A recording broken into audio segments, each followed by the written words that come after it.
आइए शुरुआत कर रहे हैं आज की एक बहुत बड़ी खबर के साथ। और खबर यह है कि डॉन की जमीन भी अब पैसा उगल रही है। जहां खुदाई वहां से पैसा। योगी का एक्शन उस पहले दिन ही शुरू हो गया था। चाहे अतीक के गुर्गे हो, अतीक के बेटे हो और उनके करीबियों पर बुलडोजर चल रहा था, एनकाउंटर भी हो रहे थे, लेकिन अब जमीनें खोद दी गई हैं। ये देखिए जरा, ये जो आप देख रहे हैं नोटों की गड्डियां और ये बंदूक जो आप देख रहे हैं, पिस्तौल जो आप देख रहे हैं, ये सब अतीक के घर से खुदाई में मिला है। और देखिए नोट गिनने की मशीन भी मंगाई गई है। यानी पुलिस घुसी अतीक के दफ्तर में और दफ्तर में घुसने के बाद जब खुदाई की, दीवारें तोड़ी, जमीन फर्श तोड़ा गया, तो ये नोट निकले हैं डॉन के घर से। बंदूकें गिनिए जरा, 1 2 3 4 5 6, 2 3 4 5 6, लगभग 10 से 12 पिस्तौल अतीक के घर से मिली है। और इतना पैसा मिला है, 70 लाख से ज्यादा कैश जमीनों में दफनाया हुआ था, दीवारों पर चुनवाया हुआ था। यह सब कुछ अतीक के दफ्तर से मिला है। तो सवाल यह है, अगली तस्वीर दिखाइए। यह आप देख रहे हैं अतीक के दफ्तर में नोटों की गिनाई शुरू हुई और उसके बाद मशीनें मंगवाई गई, कई मशीनें लगाई गई, घंटों तक पुलिस नोट गिनती रही और उसके बाद 70 लाख से ज्यादा ये सब कुछ डॉन ने अपने उस दफ्तर में, जिसमें बुलडोजर चल चुका पहले, उस दफ्तर की जमीन के अंदर और दीवारों में चुनवा रखा था। रिपोर्ट देखिए।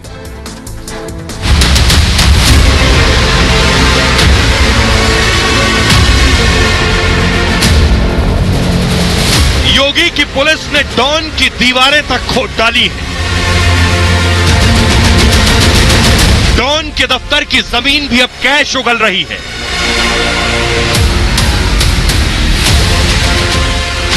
प्रयागराज में एसटीएफ की टीम ने जब अतीक के दफ्तर में खुदाई की तो उसकी आंखें भी चौंधिया गईं।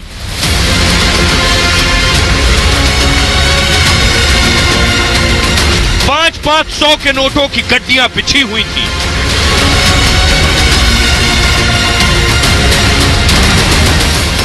नोटों की गिनती के लिए पुलिस को मशीनें लानी पड़ी। कई मशीनें लगाकर डॉन के दफ्तर से मिले नोट गिने गए। डॉन के दफ्तर से हथियारों का जखीरा भी मिला। 1 2 3 4 5 6 7 8 9 और 10 हथियार बरामद हुए।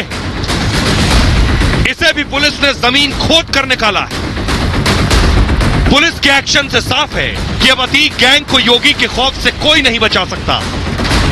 वो तस्वीर आपको दिखा दे, देखिए वो जो एरिया आप देख रहे हैं वहां पर अतीक अहमद का दफ्तर है और इधर ये पुलिस की टीम आपको नजर आ रही है, जिन्होंने 2 लोगों को गिरफ्तार किया है। इसके साथ ही 70 से 80 लाख रुपए जो कैश है वो बरामद किया गया। इसके साथ ही 10 पिस्टल की भी बरामदगी अतीक अहमद के दफ्तर से हुई है, अतीक अहमद के कार्यालय से हुई है। ये पुलिस की टीम यहाँ से छापामार कार्रवाई को अंजाम देने के बाद जाती हुई आपको नजर आ रही है। और आइए अब मैं आपको लिए चलता हूं अतीक के दफ्तर के अंदर। दफ्तर के अंदर का मंजर देखेंगे तो चौंक जाएंगे कि आखिर ये देख रहे हैं जरा, ये है अतीक का दफ्तर। इसे प्ले कीजिए प्लीज। अतीक का दफ्तर जो आप देख रहे हैं, किस तरह से दीवारों में, किस तरह से जमीन से जो नोट निकले हैं वो मैं आपको दिखाना चाह रहा हूं। दीवारें तोड़ी गई तो नोट निकलने शुरू हो गए और जमीन का फर्श तोड़ा गया तो नोट ही नोट निकले। 2 साल पहले अतीक का ऑफिस ढाया गया। अतीक का ऑफिस प्रयागराज के धूमनगंज में और टूटे हुए दफ्तर से अतीक का गैंग चल रहा था। ऑफिस की दीवारों में पैसे को छिपाया गया था, चुनवा दिया गया था इन दीवारों पर पैसे को। फर्श के नीचे भी कैश ही कैश, हथियारों को भी फर्श के नीचे ठिकाने लगा दिया गया था। पुलिस को मुखबिर ने दफ्तर की सूचना दी, जानकारी दी गई कि अतीक के 2 गुर्गे मौजूद हैं यहां। पुलिस मौके पर पहुंची तो हड़कंप मच गया। दोनों गुर्गों को पुलिस ने मौके से पकड़ा, अरेस्ट किया। सूचना के आधार पर कमरे के फर्श को तोड़ दिया गया। कमरे में फर्श के नीचे भी भारी मात्रा में कैश था। 500 और 200 के नोटों की तमाम गड्डियां लगी थी। बरामद कैश को गिनने के लिए मशीनें मंगवाई गई। उसके बाद 80 लाख कैश की अब तक गिनाई हो चुकी है। अनुमान है कि मिला कैश 1 करोड़ से ज्यादा का है। मौके से पुलिस ने 10 पिस्टल भी बरामद की है। आइए अब मैं आपको सुनवाने जा रहा हूं प्रयागराज के कमिश्नर ऑफ पुलिस क्या कह रहे हैं। 21 मार्च को जनपद प्रयागराज में जो अधिवक्ता श्री उमेश पाल और 2 सुरक्षाकर्मी जो पुलिसकर्मी थे उनकी जो हत्या हुई थी उससे संबंधित जो विवेचना चल रही है उसके क्रम में आज जो है वो 5 व्यक्तियों की गिरफ्तारी की गई है। जो रिकवरी हुई है इनसे संबंधित वो मैं आपको बता रहा हूँ। इनसे 5 पिस्टल मिली हैं। 1 पिस्टल है Colt 45, 4 pistol 32 bore, 3 तमंचा 315 bore, 2 तमंचा 312 bore, total 5 तमंचा, 5 pistol 5 तमंचा और 1 मैगजीन कोल्ट 45 ऑटो 10 की कैपेसिटी वाली ये मैगजीन है। ये इनके पास से बरामद हुई है। इनमें से 2 अभियुक्तों की निशानदेही पे जो अभी आपने देखा है अभियुक्त अतीक के अहमद के जो कार्यालय से बरामदगी हुई है वो 72,37,000 ये प्रिलिमिनरी काउंटिंग में है। इस प्रकार से अगर जामा तलाशी और बरामदगी अलग अलग जो चीज है उसको हम जोड़ दें तो जोड़ने पे टोटल 74,62,000 की रिकवरी हुई है। आप सुन रहे थे कमिश्नर को, लेकिन आइए अब मैं आपको बताने जा रहा हूं कि उमेश पाल की जो हत्या की गई, ये आप देख रहे हैं जो गोलियां चल रही हैं, ये एक बंदूक निकली आपने देखी, ये उमेश के असद के पास दूसरी बंदूक आप देख रहे हैं, ये सीसीटीवी आप देख रहे हैं उस दौर का जब उमेश पर गोलियां चली, बम बरसाए गए। ये सारे सीसीटीवी जो आप देख रहे हैं इसमें जो बंदूक आप देख रहे हैं वो 9mm की पिस्टल है। ये आप देख रहे हैं, इसे कहते हैं 9mm की पिस्टल, और ये 9mm की पिस्टल से ही उमेश पाल की हत्या हुई। देखिए ऊपर लिखा है यहां पिस्टल पर 9mm, यहां पर लिखा है ये मेड इन चाइना, 9mm लिखा हुआ है इन पिस्टल्स पर।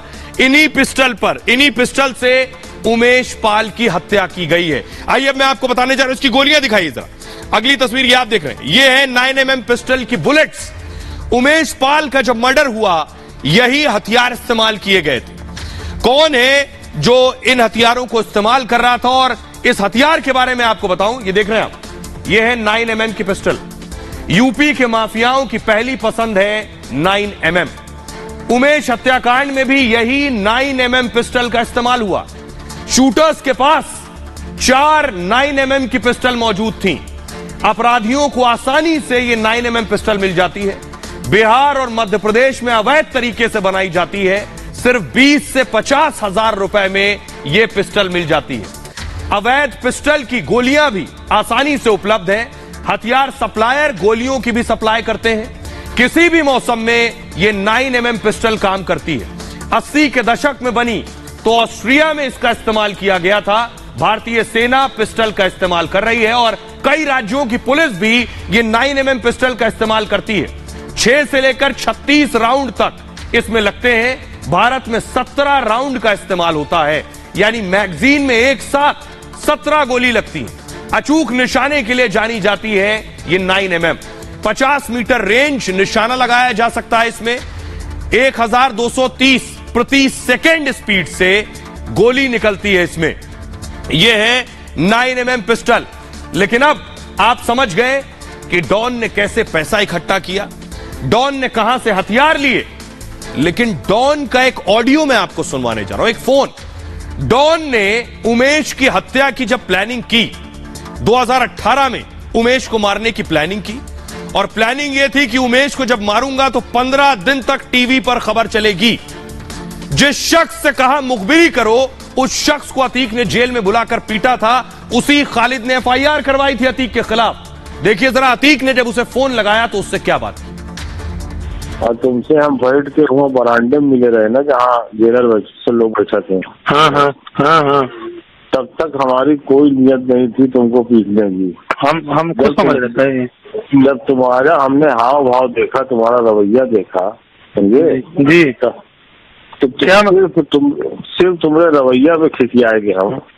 मतलब तुमसे हम तुम नहीं सुन लो। हाँ, हाँ। हम फिर कह रहे हैं हाँ हाँ कि तुम वही जैद हो जो हमसे पास आया और हाँ तुमको हम जमीन दे दिया रहा लाल बंगले के बिना पैसे के। हाँ हाँ हाँ हाँ लेकिन तुम आबिद के यहाँ शादी करने के बाद तुम्हारा दिमाग इतना खराब हो गया था, हाँ हाँ समझे कि नहीं?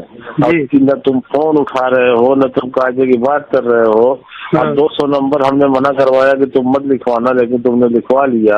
हाँ है? हाँ हाँ ये क्या हरकत थी? मतलब तुम आबिद को बर्बाद करना चाहते हो? सुना आपने? डॉन कह रहा है मैंने जब पहले तुम्हें देखा तो पीटना नहीं था, तुम्हारे हाव भाव देखकर तुम्हें पीटा है। फिर तो सुनिए जरा। और तुमसे हम बैठ के वहाँ बरामदे में मिले रहे ना जहाँ जेलर से लोग बैठे थे।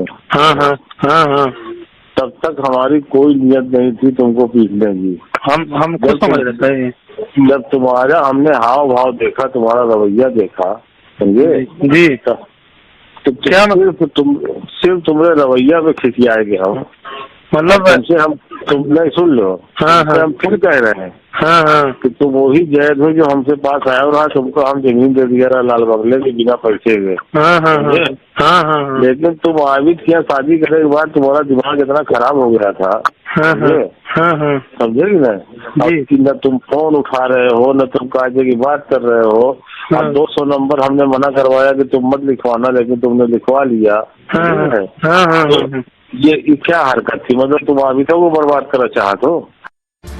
अब आपको दिखाता हूं। आपने सुन लिया डॉन क्या कह रहा है, लेकिन अब मैं आपको दिखाऊंगा ये जो हथियार आप देख रहे हैं, 9mm की पिस्टल आपने देखी, कहां से आई ये हथियार?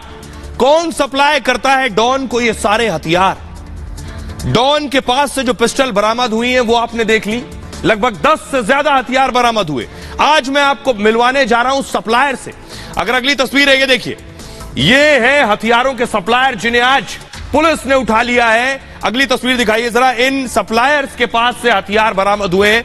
अब आपको दिखाता हूं वो हथियार जो इन सप्लायर्स के पास से मिले। ये कैसे अतीक तक, और न सिर्फ अतीक बल्कि बाकी डॉन्स तक हथियार सप्लाई कर रहे थे, वो देखिए जरा। ये आप देख रहे हैं, ये है हथियारों का गोडाउन, मैं कहूंगा हथियारों का शोरूम।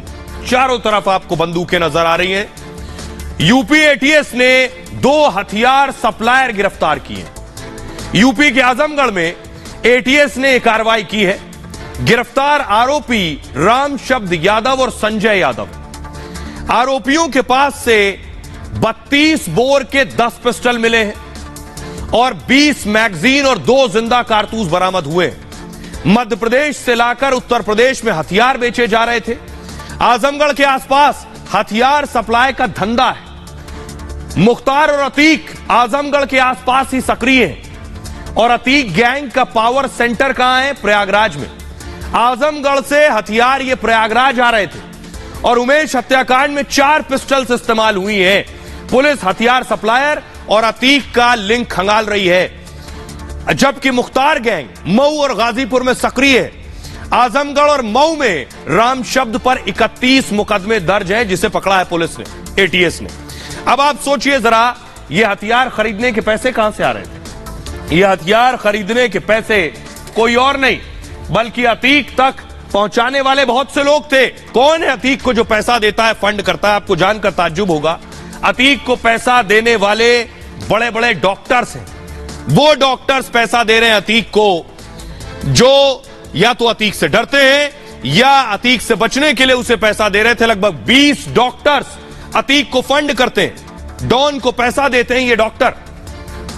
रडार पर 20 डॉक्टर हैं इस वक्त। गैंग के साथ अब फंडिंग करने वालों पर भी एक्शन है कि कौन पैसा दे रहा। अतीक के मददगारों की लिस्ट तैयार हो रही है पूरी।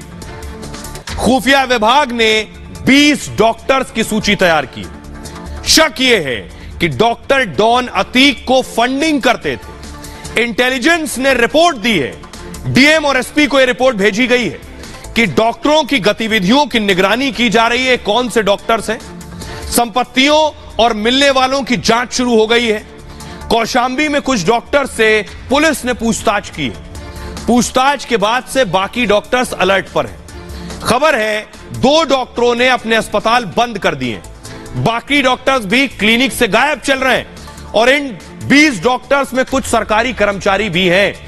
इन सब से तलाश और पूछताछ जारी है। अब मैं आपको बताता हूं कि किस जगह पर, किस शहर के ये डॉक्टर हैं, कहां के रहने वाले हैं, कहां के कितने डॉक्टर हैं। देखिए जरा, ये आप देख रहे हैं उत्तर प्रदेश का नक्शा आप देख रहे हैं। प्रयागराज के 3 डॉक्टर बताए जा रहे हैं, कौशांबी के 13 डॉक्टर बताए जा रहे हैं और प्रतापगढ़ के 4 डॉक्टर, यानी लगभग ये 20 डॉक्टर रडार पर हैं जो डॉन तक पैसा पहुंचा रहे थे।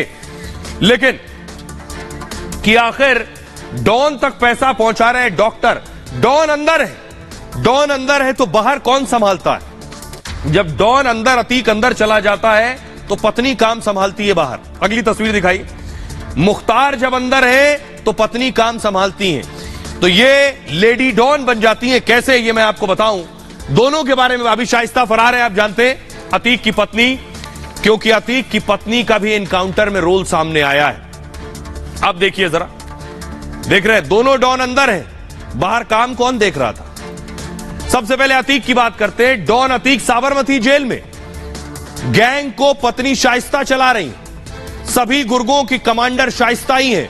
उमेश हत्याकांड में भी शाइस्ता शामिल रही है। बात करने के लिए शूटर्स को 16 फोन दिलाए गए, हत्या करने के लिए पैसा पहुंचाया गया और शाइस्ता ही शूटर्स के साथ बात करती रही। हत्या के बाद की प्लानिंग भी अतीक की पत्नी शाइस्ता ने बनाई। अब पुलिस ने 25,000 का इनाम घोषित शाइस्ता पर करा।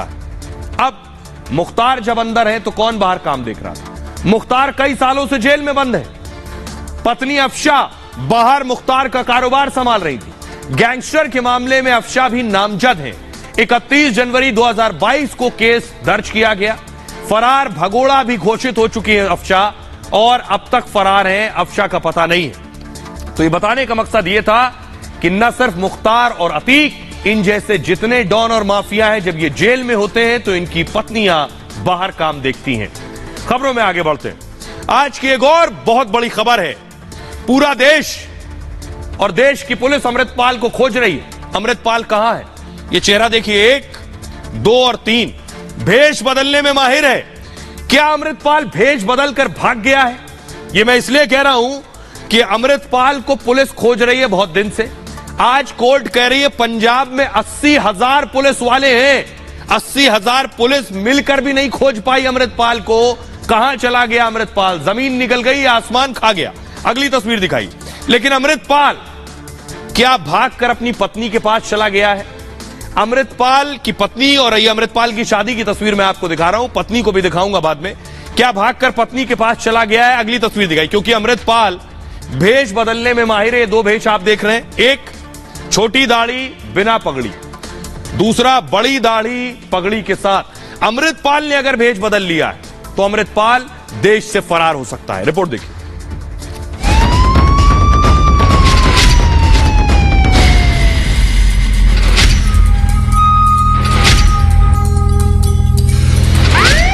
पंजाब समेत पूरे देश की पुलिस अमृतपाल को खोज रही है। क्या अमृतपाल भारत से भाग निकला है? अमृतपाल भेष बदलकर भारत से भाग सकता है। अमृतपाल भागकर पत्नी के पास भी जा सकता है। यह है अमृतपाल की पत्नी जो ब्रिटेन में रहती है। भारत में भेष बदलकर अमृतपाल ब्रिटेन भाग सकता है। तो ये सबसे पहले आपको बताते हैं अमृतपाल भागकर कहां जाएगा, कैसे भागेगा, भागने के पीछे कैसे तैयारी करेगा और भाग के जाएगा किसके पास। तो देखिए, अमृतपाल के भागने का तरीका ये जो आप देख रहे हैं, रफ्तार में फ्लाइट टेक ऑफ कर रही है, अमृतपाल भी फ्लाइट लेकर भाग सकता है। और इधर आप देख रहे हैं भागकर जाएगा किसके पास? पत्नी के पास भागकर जाएगा। पत्नी की तस्वीर आप देख रहे हैं अमृतपाल के साथ। अमृतपाल की पत्नी की तलाश तेज हो गई है और अमृतपाल की एनआरआई पत्नी की डिटेल इस वक्त खंगाली जा रही है। अमृतपाल की पत्नी का नाम है किरणदीप कौर। किरणदीप ब्रिटेन में रहती हैं और 10 फरवरी 2023 यानी इसी साल फरवरी के महीने में दोनों ने शादी की है। गुपचुप तरीके से अमृतसर में दोनों ने शादी की। अमृतपाल ने पैतृक गांव जल्लूपुर खेड़ा में शादी की है। किरणदीप का परिवार जालंधर से, यानी अमृतपाल की पत्नी जालंधर की रहने वाली, अमृतपाल खुद अमृतसर का रहने वाला। किरणदीप का परिवार इस वक्त ब्रिटेन में रहता है और शादी को अमृतपाल ने एक निजी मामला बताया। शादी के बाद कहा था कि पत्नी पंजाब में साथ में रहेगी, लेकिन अमृतपाल के फरार होने पर अब पत्नी की तलाश हो रही है। किरणदीप कौर की हर जानकारी जुटाई जा रही है। किरणदीप के बैंक खाते से लेकर अमृतपाल की पत्नी के हर मूवमेंट पर नजर है। किरणदीप के संपर्क के लोगों की भी जानकारी जुटाई जा रही है कि आखिर अमृतपाल की पत्नी का संपर्क कहां-कहां किस-किस के साथ है। लेकिन अब मैं आपको बताऊं कि अगर भाग के जाएगा अमृतपाल तो कहां भाग के जाएगा, कैसे भाग के जाएगा, कौन से जरिए उसके पास भागने के लिए। यह आ गया ग्लोब। अब ग्लोब में देखिए, भारत से भागा, भेज बदलकर तो कहां भाग के जाएगा, भारत से भागकर जाएगा तो नेपाल जाएगा। नेपाल से फ्लाइट पकड़ के अगर पत्नी के पास जाएगा तो ब्रिटेन जाएगा, ब्रिटेन में रहती है पत्नी। ब्रिटेन नहीं गया तो अगली फ्लाइट लेकर कहां जा सकता है, आईएसआई के पास यानी पाकिस्तान। पाकिस्तान नहीं गया तो कनाडा जा सकता है, जहां उसके खालिस्तानी समर्थक उसका इंतजार कर रहे होंगे। और नेपाल से जाने की कोशिश कर सकता है यूएई, क्योंकि यूएई में ही अमृतपाल रह रहा था, काम कर रहा था। यह है अमृतपाल के जाने की गुंजाइश, आशंका, जिन जगहों पर भेज बदल कर जा सकता है। अमृतपाल के पिता को सुनिए क्या कह रहे हैं। हम लोग को भी कोई उसके बारे में अभी तक कोई जानकारी नहीं है। हम लोग को तो यकीन है कि पुलिस की कस्टडी में है वो, तो हम लोग को वो भी बोला कि मेरे को भी ऐसा डाउट है कि वो पुलिस की कस्टडी में ही हो सकते हैं। भारत किधर जाने का कोई ना प्लान था ना कोई कोशिश थी ऐसे, तो हमारा कोशिश भी थोड़ी बहुत थी, तो हम लोग को अपना प्रोग्राम में पहुंचने की ना पुलिस ने हमको कभी सम्मन किया था, ना कोई हमको इतला दी थी कि हम लोग को आपको अरेस्ट करना चाह रहे हैं जहाँ आपके ऊपर कोई केस है। तो हमको तो यकीन है कि वो पुलिस के कस्टडी में है। अगर आप बाहर भी है तो हम लोग अमृतपाल को भी कहते हैं कि तो आप सामने आओ, क्यों आपने कोई गुनाह नहीं किया, ऐसा कोई हम लोग को डरने का जरूरत नहीं, ना हमारा कोई अब ऐसा पिछोकड़ है कि जो हम कोई गलत किया है या जो कोई प्रूव हो सकता है। इसलिए ऐसा कुछ भी है उसको, अगर पहली बात तो ऐसा है नहीं है, लेकिन है तो हम उसका अमृतपाल को ही बोलते हैं कि बेटा तुम सामने आओ, कोई बात नहीं, जैसा होगा देखेंगे। अब आपने देख लिया अमृतपाल अगर जाएगा तो भागकर कहां जाएगा। अब मैं आपको बताता हूं अमृतपाल भागने की तस्वीरें देख रहे हैं आप, 1 2 3 4, ये चारों तस्वीर अमृतपाल की हैं कि अमृतपाल अगर भागेगा, और ये तस्वीरें किसी और ने नहीं, पुलिस ने जारी की हैं। अगर आपको इस शक्ल सूरत का आदमी कहीं भी दिखाई दे तो फौरन आप पुलिस को सूचना दें। जो बिना दाढ़ी भी हो सकता है, हल्की दाढ़ी बिना पगड़ी भी हो सकता है, दाढ़ी और पगड़ी में भी हो सकता है, और बड़े पगड़ी में भी हो सकता है। अमृतपाल कोई भी भेष धारण कर सकता है। अगली तस्वीर दिखाई जरा, ये आप देख रहे हैं भेष बदलने की तस्वीर, फुल स्क्रीन लीजिए जरा। बताया जा रहा है, ये देखिए कार से निकला है और उसके बाद इसने अपने कपड़े बदले हैं। इसीलिए मैं कह रहा हूं कि भेष बदल कर भाग सकता है। ये देखिए गाड़ी आप देख रहे हैं, उसके बाद बाइक पर बैठ गया है, कपड़े बदल रहा है, देखिए आप, उतरा है, पुलिस पीछा कर रही थी, और उसके बाद देखिए टर्बन चेंज कर ली, पगड़ी का रंग जो नीला या पीला होता था वो पिंक हो गया है। इसी तरह से भागने की कोशिश कर सकता है। आइए अगली तस्वीर दिखाएं। ये आप देख रहे हैं कार में आपको अमृतपाल नजर आ रहा है, ये विंडो सीट पर बैठा हुआ पीछे की तरफ, यानी अमृतपाल भागने की तैयारी क्या है, पहले बाइक पर भाग रहा है, कुछ रास्ता बाइक से कवर किया, कपड़े चेंज किए, कार में सवार हो गया, कार में बैठा, कुछ दूरी गया, कपड़े चेंज किए, फिर बाइक में या पैदल चला गया। ये इसके भागने का तरीका है और इसी तरह से भाग सकता है। अब मैं आपको बताऊंगा कि कैसे ये भेष बदल कर भाग सकता है। ये मैं इसलिए कह रहा हूं कि अमृतपाल इसमें एक्सपर्ट है। तस्वीर देखते जाइए जरा, तस्वीरें देखते जाइए, भेष बदलता जा रहा है, भेष बदलने में माहिर है ये। और दुबई में बिना दाढ़ी के रहता था अमृतपाल, दुबई में कभी इसने पगड़ी नहीं पहनी, भारत आकर दाढ़ी रख ली इसने, भारत में पगड़ी भी पहनने लगा, भारत में पूरा भेष बदल दिया इसने। भेष बदलकर अमृतपाल ने चकमा दिया, पहले मर्सिडीज छोड़कर ब्रेजा कार में सवार हो गया, इसके बाद ब्रेजा कार भी अमृतपाल ने रास्ते में छोड़ दी। 4 संदिग्धों ने अमृतपाल की मदद की, नंगल अंबिया गुरुद्वारे गया, खालिस्तान समर्थक वहां मौजूद थे। जालंधर जिले में है नंगल अंबिया गांव, गुरुद्वारे में अमृतपाल ने खाना खाया, इसके बाद गुरुद्वारे में ही कपड़े बदले इसने, शर्ट पैंट गुलाबी पगड़ी पहनकर वहां से भाग निकला, शाहकोट से बाइक पर सवार होकर फरार हो गया। मर्सिडीज के बाद ब्रेजा कार भी पुलिस ने बरामद कर ली। ब्रेजा कार से अमृतपाल के कपड़े भी बरामद हो गए। मनप्रीत, गुरदीप, हरप्रीत, गुरभेज, इन लोगों ने मदद की अमृतपाल की। चारों के खिलाफ आर्म्स एक्ट के तहत केस दर्ज किया गया है। पुलिस ने चारों आरोपियों को गिरफ्तार कर लिया है। अमृतपाल को यही चारों गुरुद्वारे तक लेकर गए थे। गुरुद्वारे से बाइक से भागने में भी इन्हीं चारों ने मदद की थी। मनप्रीत के घर से ब्रीजा कार भी बरामद कर ली है। ब्रीजा कार से 315 बोर की राइफल मिली। कार से तलवार और वॉकी टॉकी भी मिला है। गुरुद्वारे में अमृतपाल ने अपनी तलवार छोड़ दी। प्लेटिना बाइक पर सवार होकर वहां से फरार हो गया। बाइक की अब भी तलाश जारी है कि बाइक कहां है। पंजाब पुलिस ने अब तक 154 लोगों को गिरफ्तार कर लिया है। सुनिए जरा पंजाब पुलिस क्या कह रही है, और अगर ये भागता है भेष बदलकर तो पूर्व डीजीपी विक्रम सिंह को सुनिए, वो बता रहे हैं कैसे भागेगा। अहम इसमें जो सुराग लगा है कि 4 अक्यूज हमने अरेस्ट किए हैं, जिनसे एक ब्रेजा कार जो है बरामद हुई है। ये 4 वो अक्यूज हैं जिन्होंने उसको एस्केप करने में मदद की। ब्रेजा गाड़ी इन्होंने यूज की जब ये चारों ने और अमृतपाल ने मिलकर जब वहां से दौड़े हैं। जो दूसरा जो अहम सुराग इसमें है कि उसके बाद ये गुरुद्वारा साहब है, दंगल अंबिया विलेज का गुरुद्वारा साहब, वहां पे गए, वहां पे कपड़े चेंज किए, पैंट और शर्ट डाली उसने अमृतपाल ने। उसके बाद 2 मोटरसाइकिल्स पे 4 लोग जो थे 2 मोटरसाइकिल्स पे एस्केप किए हैं वहां से। तो इस केस में एक तो मैं सबसे अपील करना चाहूंगा कि इसकी अरेस्ट में और बाकी जो बैड एलिमेंट्स है उनकी अरेस्ट में पंजाब पुलिस को आपके सहयोग की जरूरत है। हमने ये भी एस्टेब्लिश कर लिया कि वो गाड़ी में बैठ के ये गुरुद्वारा साहब तक गए हैं, वहां से चेंज करने के बाद फिर 2 मोटरसाइकिल्स में एस्केप किया इन्होंने। तो ये पूरी जो लड़ी है हमारी वो आपस में कनेक्ट हो रही है। देखो मैं इसको बहुत पहले हम लोग स्पष्ट कर चुके हैं कि अमृतपाल आज तक पुलिस की कस्टडी में नहीं है। पुलिस बिल्कुल लॉ के मुताबिक काम कर रही है। जैसे ही अरेस्ट होगा तुरंत हम बताएंगे। वर्तमान परिप्रेक्ष्य में अगर पाकिस्तान जाता है तो पाकिस्तान का आईएसआई इसमें महारत हासिल की हुई है कि किस तरीके से फर्जी नकली नाम बदल के पासपोर्ट दे करके और उसको कहीं भी भेज सकता है। ये तो संभावना है, लेकिन हमारी इंटेलिजेंस एजेंसीज और रॉ और हमारे ह्यूमन इंटेलिजेंस भी सक्षम है और उसके पीछे पड़ के उसको चिन्हित करके उस पर कार्रवाई आज भी उतनी ही संभव है जितनी की हमेशा थी। अब आपको बताता हूं, अमृतपाल भारत में ऐसे ही नहीं आया। अमृतपाल भारत में आया यूएई से, यानी संयुक्त अरब अमीरात। ये पहली तस्वीर जो आप देख रहे हैं, जब ये दुबई में रहता था तो ऐसे रहता था, और उसके बाद जब भारत आया तो इस वेश में आया।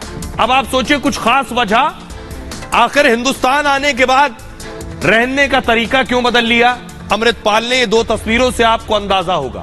अब मैं आपको बताने जा रहा हूं आने से पहले अमृतपाल ने क्या तैयारियां की, कैसे अमृतपाल भारत आया, और भारत आने से पहले उसने बहुत कुछ, उसके पीछे कौन लोग थे भी मैं आपको बताऊंगा। जरा देखिए पहले, ये आप देख रहे हैं, ये लुक देखिए जरा, ये बॉयश लुक जो आप देख रहे हैं अमृतपाल का, ये यूएई का है। ये यूएई का लड़का है, 12वीं में फेल हो गया, दुबई चला गया। उसके बाद अमृतपाल के चाचा का दुबई में ट्रांसपोर्ट का काम था।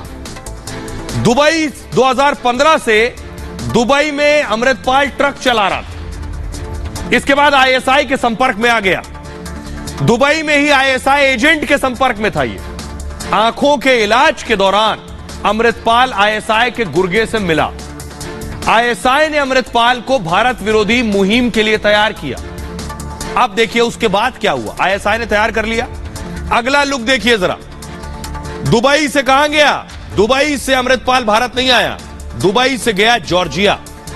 जॉर्जिया में अमृतपाल आधुनिक हथियारों की ट्रेनिंग ले रहा था, यानी दुबई से जॉर्जिया गया आधुनिक हथियारों की ट्रेनिंग लेने। इसके बाद आईएसआई ने अमृतपाल को दुबई के रास्ते भारत भेजा, लेकिन आईएसआई के प्लान के तहत काम कर रहा था अमृतपाल। विदेशों में बैठे आतंकी समूह से इसने कनेक्शन साधा। कई आतंकी संगठनों ने अमृतपाल की फंडिंग की है। बब्बर खालसा इंटरनेशनल के परमजीत सिंह से भी रिश्ते हैं। सिख युवाओं को कट्टरपंथी बनाने की इसने साजिश रची और फरार अमृतपाल के लिए समर्थन जुटा रही आईएसआई। खालिस्तानी समर्थकों को उकसाने में आईएसआई जुटी हुई है। धर्म के नाम पर भड़काने का काम सौंपा गया इसे। उसके बाद देखिए जरा, भारत में एंट्री हो गई। आईएसआई के कहने पर पिछले साल अगस्त में आ गए भारत अमृतपाल। वारिस पंजाब दे की कमान भी आईएसआई के इशारे पर संभाल ली। पूरा लुक बदल गया। आप देखिए, आनंदपुर खालसा फोर्स बना रहा था अमृतपाल। एकेएफ नाम से कई हथियार भी बरामद हुए। किसने कहा था फोर्स बनाने के लिए? सोचिए, 12वीं फेल दुबई में ट्रक चलाने वाला लड़का भारत आकर फौज बना रहा है, हथियार लेकर चल रहा है। क्या करने वाला था? किसके कहने पर आया और क्यों आया? वर्दी और जैकेट भी पुलिस ने जब्त कर लिए इसकी। एकेएफ नाम से प्राइवेट आर्मी बनाना की सोची समझी साजिश थी इसकी। नशा मुक्ति केंद्रों में अवैध हथियारों जमा कर रखे थे। युवाओं को मानव बम बनाने के लिए ब्रेन वॉश कर रहा था। पंजाब में गड़बड़ी कर देश का माहौल खराब करना चाहता था। यह थी अमृतपाल की तैयारी। अब जरा सुनिए, पंजाब के मुख्यमंत्री इतनी देर से एक्शन लिया, चारों तरफ हाय तौबा मच गया, उसके बाद एक्शन हुआ। अब क्या कह रहे हैं सुनिए जरा। पिछले दिनों कुछ तत्व ऐसे थे जो विदेशी ताकतों के हाथ चढ़कर पंजाब में माहौल खराब करने की बातें कर रहे थे, नफरत भरी स्पीच दे रहे थे, कुछ ऐसे कानून के खिलाफ बोल रहे थे। तो उन पर कार्रवाई की गई है और उस कार्रवाई के दौरान वो सब लोग पकड़े गए हैं और उनको सख्त से सख्त सजा दी जाएगी।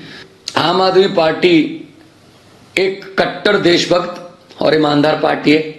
पंजाब का अमन चैन और देश की तरक्की हमारी प्राथमिकता है और कोई भी ऐसी ताकत जो देश के खिलाफ पंजाब में पनप रही हो, उसको हम बख्शेंगे नहीं। आइए, अब मैं आपको बताने जा रहा हूं, यूएई दुबई से आया तो अमृतपाल क्या क्या तैयारी करके आया था, पैसा कहां से आ रहा था। देखिए जरा, ये देख रहे हैं नया look, suited booted Amritpal briefcase के साथ। पंजाब आने से पहले अमृतपाल ने पूरी तैयारी की। 6 फाइनेंस कंपनियों से करोड़ों का ट्रांजैक्शन हुआ है। 6 कंपनियों से, जालंधर, होशियारपुर और नवा शहर की ये कंपनीज हैं। 20 अगस्त से अब तक करोड़ों के ट्रांजैक्शन हो चुके हैं। 2 हवाला कारोबारियों की तलाश हो रही है। अमृतपाल के समर्थन में विदेश से खोले गए ट्विटर अकाउंट। 15 से 19 मार्च के बीच 2559 ट्विटर अकाउंट खुले फर्जी। क्यों? क्योंकि ट्विटर पर अमृतपाल को के समर्थक नजर आपको आ रहे होंगे, भीड़ नजर आ रही होगी सोशल मीडिया पर कि इसके बहुत चाहने वाले हैं। नहीं, ये सब फर्जी आईडीज है। 2500 ट्विटर अकाउंट फर्जी खोले गए। पंजाब में हेट स्पीच को बढ़ावा देने वाला account, Canada, America, Britain, Dubai में खुले ये अकाउंट। अमृतपाल सिंह का एसएफजे सिख फॉर जस्टिस से भी संबंध। एसएफजे ने अमृतपाल के लिए कैंपेन चलाया हुआ। एकेएफ ने 33 बुलेट प्रूफ जैकेट मंगवाई वहां से और इन जैकेट पर एकेएफ का मार्का भी बनाया था। यह तैयारी अमृतपाल कर आया था। यह ऐसे ही नहीं थी तैयारी। अब मैं आपको बताता हूं कि आखिर अमृतपाल पर एक्शन की तैयारी कैसे। एनआईए, अब पंजाब पुलिस नहीं, अब बात आगे बढ़ गई है। अब नेशनल इन्वेस्टिगेशन एजेंसी और एजेंसी की 9 टीमें एक्शन ले रही है। और ये देखिए, आज इंटेलिजेंस की टीम भी पहुंची अमृतपाल के घर के अंदर की तस्वीर मैं आपको दिखा रहा हूं। अमृतसर के जल्लू खेड़ा की तस्वीर है। अमृतपाल के पिताजी बैठे हैं। आज इंटेलिजेंस की टीम, खुफिया विभाग की टीम भी अमृतपाल के घर पहुंची है। तो अब अमृतपाल पर शिकंजा बड़े लेवल पर शुरू होने वाला है, बड़े स्तर पर होने वाला है कि अमृतपाल अब बचने नहीं पाएगा, क्योंकि अब इसकी जांच एनआईए करने जा रही है।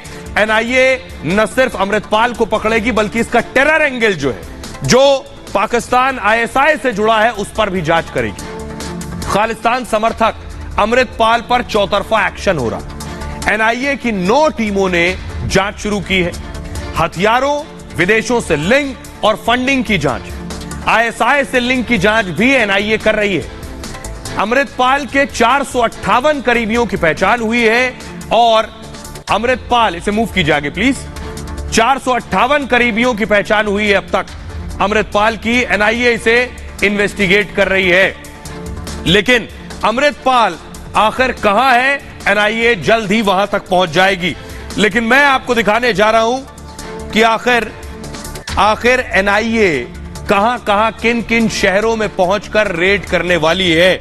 उससे पहले मैं आपको सुनवाता हूं, सुनिए जरा गुरसिमरन जो हमारे सहयोगी मौजूद है, जब इंटेलिजेंस की टीम पहुंची है अमृतपाल के घर, हमारे एक गुरस रिपोर्टर वहां मौजूद थे, उनकी रिपोर्ट देखिए कि किस तरह से अमृतपाल के जो घर है वहां पर सीनियर इंटेलिजेंस के ऑफिसर जो हैं वो पहुंचे हैं और लगातार यहां पर इंक्वायरी जो है उनके परिवार से की जा रही है कि आखिरकार किस तरह से अमृतपाल जो है कब बाहर गया, वो कब वापस आया, क्या कारण थे, किस तरह से वो किन लोगों से मिलता था, हर एक चीज की जानकारी जो है वो पंजाब इंटेलिजेंस विंग की तरफ से जो है वो ली जा रही है। आपको महिला अधिकारी जो हैं वो दिखेंगे और उसके साथ साथ जो अमृतपाल के चाचा हैं वो भी आपको यहाँ पर दिखेंगे।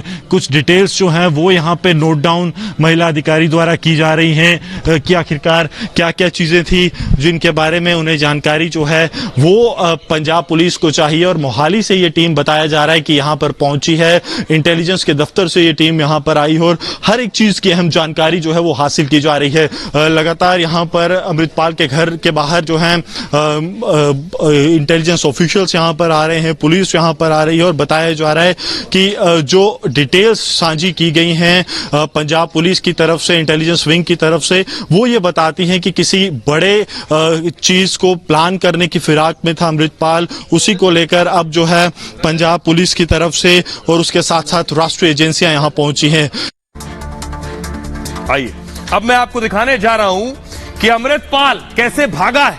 देखिए जरा, बताया जा रहा है अमृतपाल के सहयोगी यहां से गाड़ी लेकर आए, यहां गाड़ी उन्होंने लगाई है और उसके बाद किस तरह से यहां जब पुलिस दौड़ा रही है तो एक गलियों में गाड़ी पार्क करते हैं, पुलिस जब निकल जाती है उसके बाद गाड़ी देखिए बैक कर रहा है, पूरी गाड़ी बैक की और देखिए गाड़ी के आगे की सीट पर बैठे और यहां से फरार हुए। ऐसे अमृतपाल के समर्थक, उनके साथ रहने वाले, देखिए यहां देख रहा है पुलिस तो नहीं आ रही, उसके बाद यहां से फरार होते हैं। अगली तस्वीर दिखाइए जरा, ये आप देख रहे हैं गाड़ियां, देखिए जरा फुल स्क्रीन लीजिए। अमृतपाल जिस टोल से निकला है ये उसकी तस्वीर आप देख रहे हैं, फुल स्क्रीन लीजिए प्लीज। ये सीसीटीवी फुटेज है और 3 तारीख देख रहे हैं, अब 18 तारीख की तस्वीर आपको मैं दिखा रहा हूं। 11:27 पर ये जो गाड़ियां निकल रही हैं, इन गाड़ियों में ये अमृतपाल का काफिला है, इन गाड़ियों में ही अमृतपाल सवार है। एक गाड़ी निकली देखिए टोल से, दूसरी गाड़ी निकली है ये, उसके बाद ये पीछे तीसरी गाड़ी आ रही है और काफिले की चौथी गाड़ी आप देख रहे हैं, ये 5वीं गाड़ी आपको दिख रही है। तो 5 गाड़ियों का काफिला अमृतपाल का जो निकल कर गया है। आइए अब मैं आपको दिखाऊंगा, आइए एक और तस्वीर दिखा रहा हूं। ये आप देख रहे हैं पंजाब पुलिस का काफिला आपको नजर आ रहा है, पंजाब पुलिस जो पेट्रोलिंग कर रही है, साथ ही साथ सेंट्रल फोर्सेस भी है। सेंट्रल फोर्सेस भी गलियों पर, चप्पे चप्पे पर, चौराहे पर मौजूद है। अमृतपाल निकलने न पाए, पूरे जलंधर को चारों तरफ से घेर लिया गया है, अमृतपाल निकलने न पाए और इसीलिए सवाल किया गया। आइए अब आपको सुनवाता हूं, आज कोर्ट में अदालत ने पूछा पंजाब पुलिस से कि आपके पास 80,000 पुलिस है और 80,000 पुलिस वाले मिलकर भी अमृतपाल को नहीं पकड़ पाए। वकील को सुनिए, जो बाहर वकील आया वो क्या कह रहे हैं। माननीय जज साहब ने भी बोला है भी जो इतना बड़ा ऑपरेशन था, इतने ज्यादा पुलिस वाले उसमें इन्वॉल्व थे, ये पॉसिबल नहीं हो सकता भी भाई अमृतपाल सिंह के जो बाकी साथी सारे हैं। एडवोकेट जनरल साहब ने भी कहा भी बाकी जो साथी सारे हैं वो गिरफ्तार हो जाएं और भाई अमृतपाल सिंह ना हो। जज साहब ने कहा ये पॉसिबल नहीं हो सकता। और इस पे एक और बड़ी ज्यादा जरूरी चीज है, एडवोकेट जनरल, और एक बड़ी ज्यादा जरूरी चीज है, एडवोकेट जनरल साहब ने ये भी कहा भी इसमें कोई भी फायरिंग नहीं की गई, सभी को बिना किसी फायरिंग किए गए उन्होंने पकड़ लिया गया है। मतलब कि किसी ने कोई विरोध नहीं थी किया किसी भी भाई अमृतपाल सिंह के साथी ने, या उन्होंने कोई विरोध नहीं थी कि अभी फायरिंग करनी पड़े। अब आपको बताता हूं कि आखिर आज कोर्ट में क्या हुआ। देखिए कोर्ट में हुआ ये कि अमृतपाल के मामले पर सुनवाई थी कि अमृतपाल आखिर कहां भाग गया, कोई क्यों नहीं ढूंढ पा रहा है। तो आप देख रहे हैं पंजाब पुलिस में, कोर्ट ने कहा पंजाब पुलिस में 80,000 जवान है, फिर भी अमृतपाल कैसे फरार हो गया। आपके 80,000 पुलिस वाले क्या कर रहे थे, कोर्ट ने पूछा, वो आखिर कैसे भाग गया। यह पंजाब पुलिस के खुफिया तंत्र की नाकामी है। अब पंजाब पुलिस ने कहा अमृतपाल सिंह पर भी एनएसए लगाया गया है। अब तक अमृतपाल के 100 से ज्यादा सहयोगी पकड़े गए कोर्ट ने कहा अमृतपाल सिंह पर एनएसए क्यों लगाया गया? पूरे ऑपरेशन की योजना बनाई गई थी, फिर अमृतपाल कैसे भाग गया? उसके अलावा सभी लोग गिरफ्तार कर लिए गए। हमें पुलिस की कहानी पर भरोसा नहीं है, कोर्ट कह रहा है। पुलिस ने कहा पुलिस के पास भले ही हथियार थे और लेकिन हमें बल प्रयोग करने से रोक दिया गया। कुछ मामले इतने संवेदनशील होते हैं कि हम कोर्ट में उसकी व्याख्या नहीं कर सकते। हम अमृतपाल को गिरफ्तार करने की पूरी कोशिश कर रहे हैं। कोर्ट ने कहा पंजाब पुलिस स्टेटस रिपोर्ट दाखिल करे और स्टेटस रिपोर्ट दाखिल करने के बाद 4 दिन बाद फिर मामले की सुनवाई की जाएगी। अब आपने सुन लिया पंजाब पुलिस ने क्या कुछ कहा और कोर्ट ने क्या कहा, लेकिन इन सब के बीच मैं आपको बताऊं, सिख फॉर जस्टिस ये अमृतपाल को समर्थन कर रहा है। ऐसे शख्स जो देश विरोधी हैं, विदेश में बैठे हैं और अमृतपाल को समर्थन कर रहे हैं। एक और तस्वीर दिखा रहा हूं, ये पन्नू भारत विरोधी गतिविधियों में शामिल रहता है, लेकिन पंजाब के सिख क्या कह रहे हैं ये आपको बताता हूं। पंजाब के लोग क्या कह रहे हैं अमृतपाल पर ये आपको दिखाता हूं। लोगों का कहना है अमृतपाल सिंह पर अब सवाल उठ रहे हैं। सवाल ऐसे कि पंजाब के सिखों ने ही सवाल उठा दिए हैं। सिख कभी भागता नहीं है, फिर अमृतपाल सिंह क्यों भागा? गुरु ग्रंथ साहिब की पालकी लेकर क्यों गया था? आपको याद है थाने गया था, थाने का घेराव करने, पालकी के साथ थाने का घेराव किया। खालिस्तान के लिए हथियार उठाने की बात करता था। आज पुलिस से डरकर भाग रहा है। हिम्मत होती तो पुलिस का सामना करता। सियार की तरह गली गली दौड़ रहा है। वो हमारे बच्चों को बहकाने आया था, वो हमारे बच्चों को मरवाने के लिए आया था बहकाकर। विदेशी ताकतों से मिला हुआ था और वो पाकिस्तान की आईएसआई से मिला हुआ था। आईएसआई के इशारे पर पंजाब को अस्थिर करना चाहता था। पंजाब वारिस दे कहने वाला चूहा बिल में छिपा हुआ है, ये पंजाब के लोगों का कहना है। अमृतपाल ने सिखों पर यह धब्बा लगा दिया है। गुरुद्वारे गुरु के सच्चे सिख कभी नहीं भागते हैं। आईएसआई जिसने इसे शेर बनाया वो देख ले किस तरह अमृतपाल गली गली भाग रहा है। आइए खबरों में आगे बढ़ते हैं। आज की एक और अगली बड़ी खबर है सुरक्षा में चूक से जुड़ी हुई। प्रधानमंत्री नरेंद्र मोदी आपको याद होगा पंजाब के दौरे पर थे और पंजाब के दौरे के दौरान उनकी सुरक्षा में चूक हुई। तस्वीर दीजिए प्लीज। ये आप देख रहे हैं प्रधानमंत्री जब गए वहां, अगली तस्वीर दिखाइए। ये आप देख रहे हैं, ये प्रधानमंत्री का घेरा था। पूरे देश में बवाल हुआ कि प्रधानमंत्री खुले आसमान के नीचे मौजूद थे और पंजाब बॉर्डर से लगता हुआ इलाका, इस मामले में अब एक्शन हुआ है। इस मामले में अब कार्रवाई हुई है।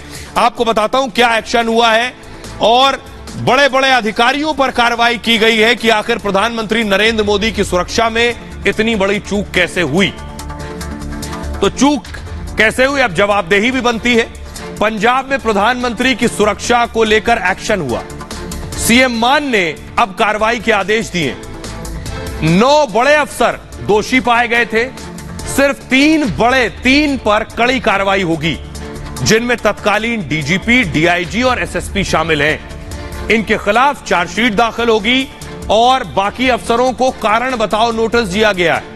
पूर्व मुख्य सचिव को भी कारण बताओ नोटिस जारी किया गया है। गृह मंत्रालय की नाराजगी के बाद यह कार्रवाई हुई है। एक्शन में देरी को लेकर केंद्र ने फटकार लगाई थी। गृह सचिव ने पंजाब के मुख्य सचिव से रिपोर्ट मांगी थी, पूछा था दोषी अफसरों के खिलाफ एक्शन में आखिर देरी क्यों हुई। तब मुख्य सचिव ने सीएम मान को फाइल भेजी। दोषी अफसरों पर चार्जशीट दाखिल करने की फाइल थी ये, लेकिन मान ने सिर्फ 3 आईपीएस पर चार्जशीट मंजूरी की। यानी पंजाब सरकार की नजर में बाकी 6 पर गंभीर आरोप नहीं है। आइए अब मैं आपको दिखाता हूं कि आखिर इस मामले में किस किस पर कार्रवाई हुई है। उससे पहले एक्शन हो चुका है, लेकिन इस एक्शन के बाद खबरों में आगे बढ़ते अगले चंग की तरफ बढ़ेंगे। दिल्ली के बजट पर जो दंगल हो रहा है उसकी बात करेंगे। देश की राजधानी दिल्ली के लिए बजट आना था, लेकिन इस बजट पर दंगल शुरू हो गया। अरविंद केजरीवाल का कहना था कि उनका बजट रोक लिया गया, लेकिन उसके बाद बजट को ग्रीन सिग्नल जरूर मिल गया है और बजट पर दंगल खत्म हो गया है। आइए अब मैं आपको ये बताने जा रहा हूं कि आखिर सुनिए जरा, रिपोर्ट देखिए पहले। प्रधानमंत्री जी, हम काम करना चाहते हैं, हम लड़ना नहीं चाहते। हमारी लड़ाई हमारे बस की बात नहीं है, हम बहुत छोटे लोग हैं। आपका बजट सही टाइम पर तैयार होकर विधानसभा में प्रस्तुत हो, ये मोदी जी की जिम्मेदारी नहीं है, ना ये उपराज्यपाल जी की जिम्मेदारी है, ये आपकी जिम्मेदारी है। देश की राजधानी दिल्ली के बजट को लेकर कल शाम से सियासी संग्राम जारी है। दिल्ली के सीएम केजरीवाल हर बार की तरह रटा रटाया आरोप लगा रहे हैं। केंद्र सरकार उन्हें काम नहीं करने दे रही। अपील है, प्रार्थना है प्रधानमंत्री जी को कि प्रधानमंत्री जी, हम काम करना चाहते हैं, हम लड़ना नहीं चाहते। हमारी लड़ाई हमारे बस की बात नहीं है, हम बहुत छोटे लोग हैं। राजनीति में हम लड़ने के लिए नहीं आए, हमें राजनीति करनी नहीं आती। उधर केजरीवाल के आरोपों पर बीजेपी ने जोरदार पलटवार किया है। बीजेपी ने कहा केजरीवाल सिर्फ झूठ ही बोलते हैं। ये सोची समझी साजिश है देश को बदनाम करने की, केंद्र सरकार पर झूठे आरोप लगाने की। अरविंद केजरीवाल की चोरी जब रात को पकड़ी गई तो 925 में फाइल चली भी गई और पास होकर आ भी गई। अरविंद केजरीवाल ये बताएं कि 3 दिन तक वो फाइल दबा के क्यों बैठे रहे। सवाल यही कि क्या दिल्ली के बजट के बहाने केजरीवाल की मंशा केंद्र पर सवाल उठाना है। आइए अब आपको बताता हूं दिल्ली के बजट पर आखिर दंगल हो क्यों रहा है। दंगल इसलिए हो रहा है, उसके पीछे वजह है विज्ञापन। देखिए जरा, इसलिए हो रहा है, कल शाम को आम आदमी पार्टी ने ट्वीट किया और कहा केंद्र ने दिल्ली सरकार के बजट को रोक दिया है। बजट को लेकर केंद्रीय गृह मंत्रालय ने जवाब मांगा। बुनियादी ढांचे के लिए बजट का 20% हिस्सा क्यों रखा गया, यह पूछा गया। दिल्ली सरकार विज्ञापन का बजट दोगुना क्यों कर रही है, कितना प्रचार करना है। बजट में विज्ञापन के लिए 550 करोड़ रुपए रखे गए। बीजेपी ने केजरीवाल सरकार पर आरोप लगाए। शीला दीक्षित के वक्त विज्ञापन का बजट होता था 15 करोड़ और केजरीवाल सरकार में विज्ञापन पर 550 करोड़ खर्च हो रहे हैं। जनता का पैसा प्रचार प्रसार पर खर्च हो रहा है। दिल्ली के वित्त मंत्री ने आरोपों पर जवाब दिया। बुनियादी ढांचे के लिए करीब 40% बजट दिया गया है। विज्ञापन पर खर्च पिछले साल के बराबर है। कैलाश गहलोत ने मुख्य सचिव पर आरोप लगाए हैं। गृह मंत्रालय ने 17 मार्च को ही जवाब मांगा था। दिल्ली के मुख्य सचिव 3 दिन तक पत्र को छिपाए रहे। कल मुझे गृह मंत्रालय के पत्र वाली फाइल दिखाई गई है, हमने जवाब दे दिया है, फाइल एलजी को सौंप दी है। आज गृह मंत्रालय ने बजट को मंजूरी दे दी है। बुधवार को विधानसभा में बजट पेश किया जा सकता है। सुनिए जरा क्या कुछ कह रहे हैं अरविंद केजरीवाल और हरीश खुराना। केंद्र सरकार किसी राज्य सरकार के बजट को रोक भी सकती है। एक ऐसा कॉन्स्टिट्यूशनल क्राइसिस इस देश के संविधान के ऊपर हमला किया गया है। दिल्ली के लेफ्टिनेंट गवर्नर जो हैं वो केवल ठप्पा लगाएंगे 3 सब्जेक्ट्स छोड़ के, बाकी सारी चीजों पे उनको बस ठप्पा लगाना है। वो अपनी ऑब्जर्वेशन भी नहीं दे सकते, ऑब्जेक्शन भी नहीं दे सकते, वो फाइल पे कुछ नहीं लिख सकते। उनको फाइल पे लिखने का अधिकार नहीं है।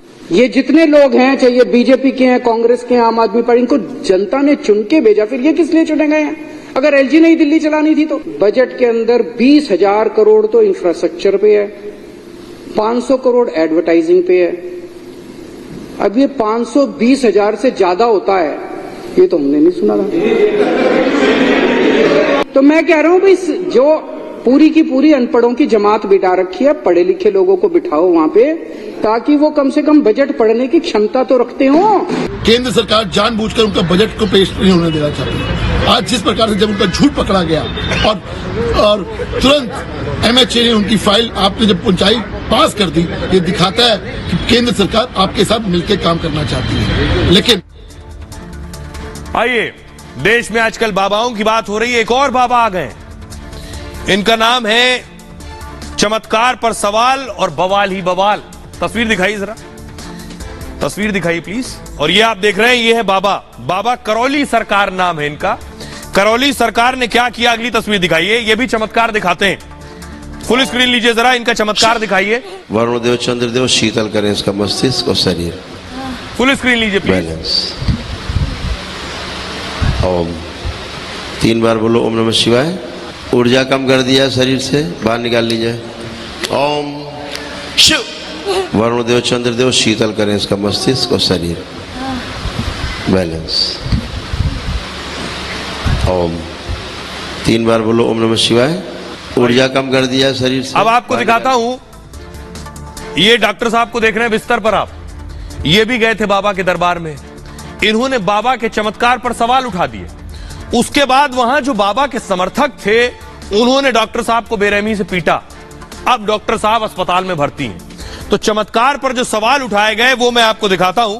चमत्कार पर सवाल हुआ तो बवाल शुरू हो गया, मारपीट शुरू हो गई और इस मामले में एफआईआर भी दर्ज हो गई। देखिए, हुआ यूं कि कानपुर के करौली सरकार पर गंभीर आरोप लगे। बाबा के गुर्गों ने नोएडा के डॉक्टर की पिटाई कर दी। डॉक्टर ने करौली सरकार के खिलाफ एफआईआर दर्ज कराई थी। डॉक्टर सिद्धार्थ चौधरी बाबा के दरबार में गए थे और डॉक्टर ने 2600 रुपए की रसीद कटवाई थी। कानपुर के बिदनू में स्थित है लव कुश आश्रम। डॉक्टर ने कहा, पारिवारिक समस्याओं से परेशान हूं, सोशल मीडिया पर वीडियो देखकर आपके पास आया हूं। और इसके बाद बाबा ने मंत्र पढ़ने के बाद फूंक मारी है। डॉक्टर सिद्धार्थ ने कहा, कोई असर नहीं हुआ। बाबा ने डॉक्टर पर दोबारा फूंक मारी। डॉक्टर ने फिर कहा, कोई असर नहीं हुआ। भक्तों के बीच डॉक्टर के जवाब से बाबा को गुस्सा आ गया। बाबा ने डॉक्टर को पगलैट तक कह दिया और बाबा ने अपने सेवादारों को मंच पर बुलाया। डॉक्टर का आरोप है कि सेवादार उसे कमरे में लेकर चले गए और लात, घूंसे, लोहे की सरिया से डॉक्टर की पिटाई कर दी। डॉक्टर की नाक की हड्डी टूट गई है, सिर में भी चोट आई है। डॉक्टर ने कानपुर पुलिस कमिश्नर से मिलकर इसकी शिकायत भी की है। डॉक्टर की शिकायत पर कानपुर पुलिस ने एफआईआर दर्ज कर ली है। करौली सरकार और उनके सेवादारों पर केस दर्ज हो गया है। तो बहरहाल, चमत्कार पर यकीन हो तभी नमस्कार करें। सवाल उठाएंगे तो सेवादारों ने क्या किया आपने देखा। बहरहाल, ये भारत की बात है में इतना ही। आप अपना बहुत ख्याल रखिए। एक छोटे से ब्रेक के लिए रुक रहे हैं, लौट रहे हैं कुछ और बड़ी खबरों के साथ।